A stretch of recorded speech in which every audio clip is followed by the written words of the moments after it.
বরের হাতে ১ কাপ গরম, গরম কফি দিয়ে দিনটা শুরু হলো। চাই খাই আমরা সকালবেলা, কিন্তু আজকে চা ঠান্ডা ছিল, একটু কফি খেতে ইচ্ছা করছিল। তো হাসব্যান্ড বলল, "আজকে একটু কফি করি।" তো আমি তো ওদিকে সকালবেলা উঠে সমস্ত কাজবাজ সারি, ফ্রেশ হই, গোপাল পুজো করি। ততক্ষণে হাসব্যান্ড সকালবেলা চাটা বসিয়ে দেয়।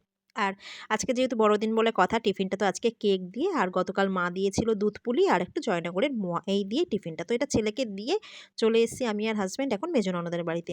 এই যে সামনে দিদির বাড়ি, মেজ ননদের শাশুড়ি গত সপ্তাহে মারা গিয়েছিলেন। তো হবিষ্যিটা দেবো, দেবো করে আর মানে হয়েই উঠছিল না। তো আজকে ভাবলাম যে না, অবশ্যই দিয়েই আসি। কারণ আজকে যেহেতু হাসব্যান্ডের কোম্পানিতে খাওয়া-দাওয়া, রান্নার চাপটা একটু কম আছে। তো এইজন্য দিয়ে এখানে ১-১.৫ ঘন্টা ছিলাম। তারপর তো চলে এসেছি বাড়িতে। এসে যথারীতি পুজো করে নিলাম। বৃহস্পতিবারের পুজো সুন্দর করে পুজো-টুজো সেরে স্নান করে হাসব্যান্ডের সময় বেরিয়ে গেছিল। ওই কেক, পিঠে এসব খেয়েই ও চলে গেছে। আর এখানে এখন করছি একটু পিস পোলাও করব। ফ্রিজে রয়েছে একটু চিলি চিকেন। আর আজকে যাব বলে না, গতকাল রাত্রিবেলা এই যে একটু বেশি করেই ডিমের ঝোল করেছিলাম। একেবারে অনেক কটা ডিম করে রেখেছি। তো ওটাও আছে, হয়ে যাবে। আর এখানে রাইসটাও বানিয়ে নিলাম। দিলাম শুধু কড়াইশুঁটি, কাজু কিশমিশ। অপূর্ব খেতে লাগে এই রাইসটা। তার সাথে রয়েছে চিলি চিকেন।